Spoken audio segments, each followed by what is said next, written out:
हाँ, welcome back in my channel. नमस्कार आप सभी को। और आज मैं फिर से इतिहास का चैप्टर लेकर आ गई हूँ। मैंने पहला वीडियो अपलोड कर दिया है भारत के महान व्यक्तित्व से संबंधित। ये मेरा दूसरा वीडियो है। आप सभी लोग जाकर जरूर देखें और लाइक और शेयर सब्सक्राइब करते रहें। आप सब्सक्राइब और लाइक करते हैं तो मैं भी थोड़ा मोटिवेट होती हूँ और अच्छी वीडियो बनाने की कोशिश करूँगी और भी सुधार करूँगी कि बोर्ड आपको अच्छे से दिखाई दे और आपको अच्छे से सुनाई दे। तो इसके लिए आपको भी जो है थोड़ा सा उत्साह दिखाना पड़ेगा। बस लाइक ही तो करना है, बस लाइक कर दो, सब्सक्राइब कर दो, उसमें पैसे तो लगते नहीं हैं। तो चलिए फिलहाल चलते हैं डॉक्टर भीमराव अम्बेडकर। डॉक्टर भीमराव अम्बेडकर अभी हाल ही में जयंती बीती है। तो डॉक्टर भीमराव अम्बेडकर के बारे में आप सभी जानते हैं, सब लोग जानते हैं। संविधान के निर्माता, मूक नायक, युग निर्माता, न जाने कितनी कितनी उपाधियों से ये इनको नवाजा गया है।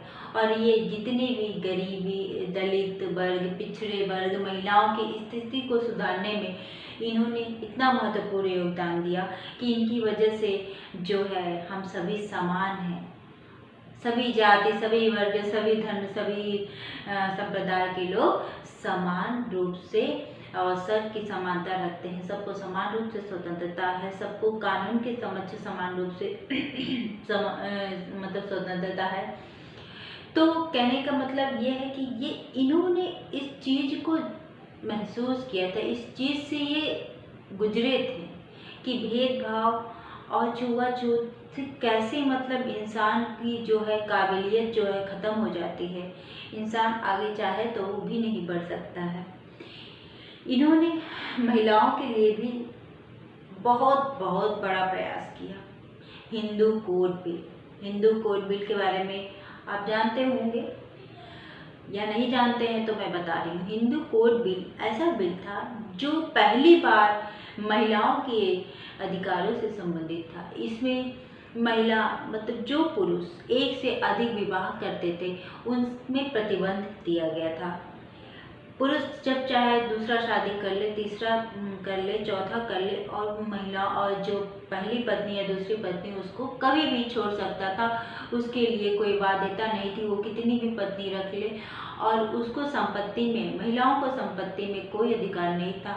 न तलाक के बाद उनको संपत्ति मिल सकती थी, ना ही जो है घरेलू मतलब अपने पिता के यहाँ से उसे संपत्ति मिल सकती थी। तो जो हिंदू कोड बिल था इसे अम्बेडकर जी ही लाए थे, जिसमें महिलाओं को ये सारे अधिकार दिए जाए। तो महिलाओं के उत्थान में तो इनका बहुत बड़ा योगदान है डॉक्टर भीमराव अम्बेडकर का। तो आप सभी डॉक्टर भीमराव अम्बेडकर को जानिए और पढ़िए। इन्होंने सबके लिए समानता की बात की। इन्होंने जिसे देखा गरीब है, पिछड़ा है, दलित है या जिसके साथ भेदभाव हो रहा है उसके खिलाफ इन्होंने आवाज़ उठाई। तो ये हैं डॉक्टर भीमराव अम्बेडकर। तो इनके बारे में चलिए बताते हैं आप सभी को। इनका जन्म जो है 14 अप्रैल 1891 में मऊ MP मध्य प्रदेश, मऊ यहाँ का मऊ नहीं, उत्तर प्रदेश का मऊ नहीं, ये मध्य प्रदेश का मऊ है। 1891 में इनका जन्म हुआ था। इनके पिताजी जो थे ब्रिटिश रूल में जो है सूबेदार थे, ब्रिटिश नौकरी करते थे, इसीलिए थोड़ा संपन्न घर से थे। क्योंकि इनका जन्म जो है निम्न परिवार में हुआ था, लेकिन फिर भी इनका एजुकेशन बहुत अच्छा रहा। आज हम और आप लंदन नहीं जा सकते, लेकिन इन्होंने लंदन स्कूल ऑफ इकोनॉमिक्स से अर्थशास्त्र में उच्च शिक्षा प्राप्त किया। उस जमाने में जहाँ पे न सुविधाएं थी, न संसाधन था, न पैसा था, उस जमाने में इन्होंने कोलंबिया विश्वविद्यालय और लंदन स्कूल ऑफ यूनिवर्सिटी से अर्थशास्त्र में उच्च शिक्षा प्राप्त किया। तब इनको 1923 में बैरिस्टर की उपाधि मिली। तो आप देखिए कि ये कितने टैलेंटेड रहे होंगे, कितना संघर्ष के बाद, कितना भेदभावपूर्ण इनका जीवन था, फिर भी इन्होंने उन सब से आगे बढ़े और फिर उन्होंने जो सोचा था वो किया भी। पूरे देश को, पूरे भारत को बदल दिया, सबको समान अवसर दिया। तो ये थे डॉक्टर भीमराव अम्बेडकर। और हम एक परीक्षा की तैयारी को नहीं निकाल पाते, परीक्षा की तैयारी नहीं कर पाते हैं, तो हमारे अंदर भी वैसा लगन होना चाहिए, हमारे अंदर भी वही उत्साह होना चाहिए कि हमें ये करना है, तो हम उसके लिए जी जान से लग जाए। तो आप सभी को ऐसा करना चाहिए, आप अपने उद्देश्य के प्रति समर्पित हो जाइए और लगन से एकदम केंद्रित हो जाइए, तो आपको सफलता निश्चित मिलेगी। तो चलिए, अब फिर क्या हुआ, इन्होंने उच्च शिक्षा प्राप्त की, फिर 1923 में बैरिस्टर की उपाधि मिली। फिर बाद में इन्होंने, जो देखिए कहानी तो इनकी बहुत है, मतलब आप पढ़ेंगे तो आपको समझ में आएगा कि डॉक्टर भीमराव अंबेडकर अपने जीवन में बहुत संघर्ष मीन्स कि उन्होंने इतना भेदभाव का सामना किया। तो ये सब जो है आप जब पढ़ेंगे तो आपको समझ में आएगा। भारतीय मजदूर संघ और अनुसूचित जाति महासंघ की स्थापना की। उन्हें पता था कि जो निम्न वर्ग के लोग हैं उनको तो किसी बात का अवसर नहीं है, ना उन्हें पढ़ने का, ना अच्छा खाने का, ना अच्छा पहनने का, मतलब वो हर तरीके से निम्न उनकी स्थिति थी। वो चाहकर भी अच्छा खा नहीं सकते थे, अच्छा पहन नहीं सकते थे, अच्छी शिक्षा नहीं ले सकते थे। तो इसलिए इन्होंने अनुसूचित जाति महासंघ की स्थापना की। इसमें जो भी निम्न वर्ग से थे उन सभी के कल्याण की जितनी भी बातें थी इसमें, उसके लिए ये एक संगठन था ताकि उनके खिलाफ आवाज उठा पाए। और भारतीय मजदूर थे वो मजदूर जो काम करते थे, प्रतिदिन जो है मजदूरी करते थे और अपने घर परिवार को चलाते थे, तो उन सबों के अधिकारों से संबंधित भारतीय मजदूर संघ की भी स्थापना डॉक्टर भीमराव अम्बेडकर जी ने किया।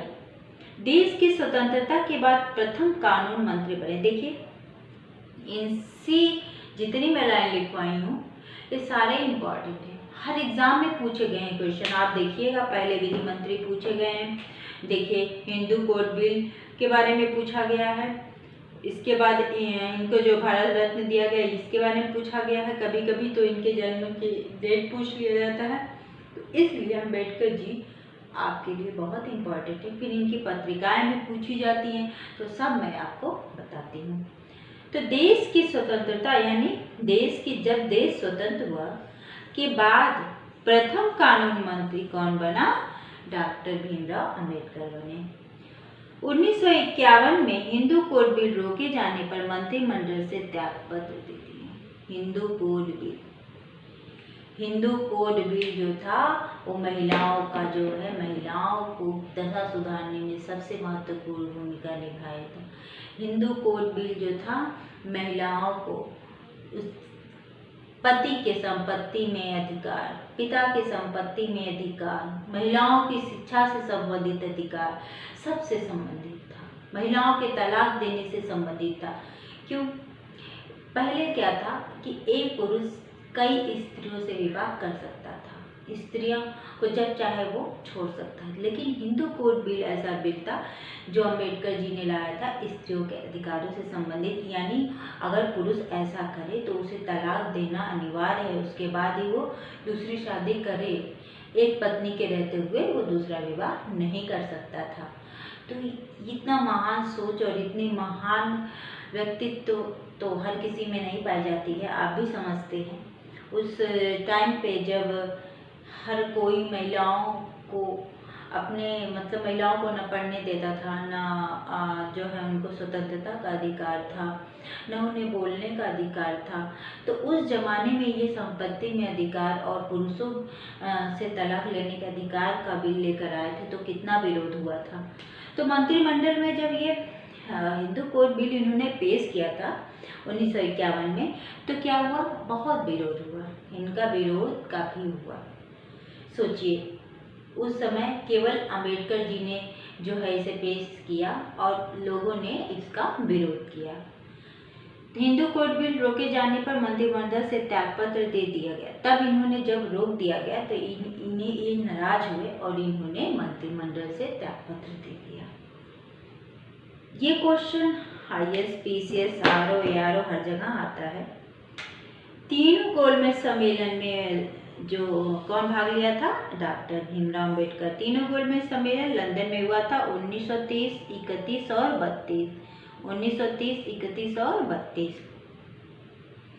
अम्बेडकर जी को मरणोपरांत 1990 में भारत रत्न से सम्मानित किया गया। मरणोपरांत भारत रत्न से सम्मानित किया गया। और इनकी जो पत्रिकाएं थी वो बहिष्कृत भारत, जनता और प्रबुद्ध भारत थी। देखिए, इन सब से क्वेश्चन पूछा जाता है, आप किसी भी एग्जाम में देख लीजिए, इनसे क्वेश्चन जरूर पूछे जाते हैं। और एक सबसे बड़ी बात बताते हैं कि प्रारूप समिति के मेन कौन थे? डॉक्टर भीमराव अम्बेडकर, जो मैंने आपको कई बार बताया है। लास्ट के 1-2 क्लासेस में तो हमेशा मैंने बताया है कि डॉक्टर भीमराव अम्बेडकर प्रारूप समिति के प्रमुख थे और इनके साथ 6 अन्य सदस्य भी थे, जिसमें मैंने बताया था कृष्ण गोपाल, ये इन लोगों का नाम जो है बहुत ज़्यादा था। तो थैंक यू। अब अम्बेडकर जी के बारे में मैंने आपको बता दिया। अब मैं नेक्स्ट जो है महान व्यक्तित्व के बारे में बताने जा रही हूँ। तो आप सभी लोग इसे अच्छे से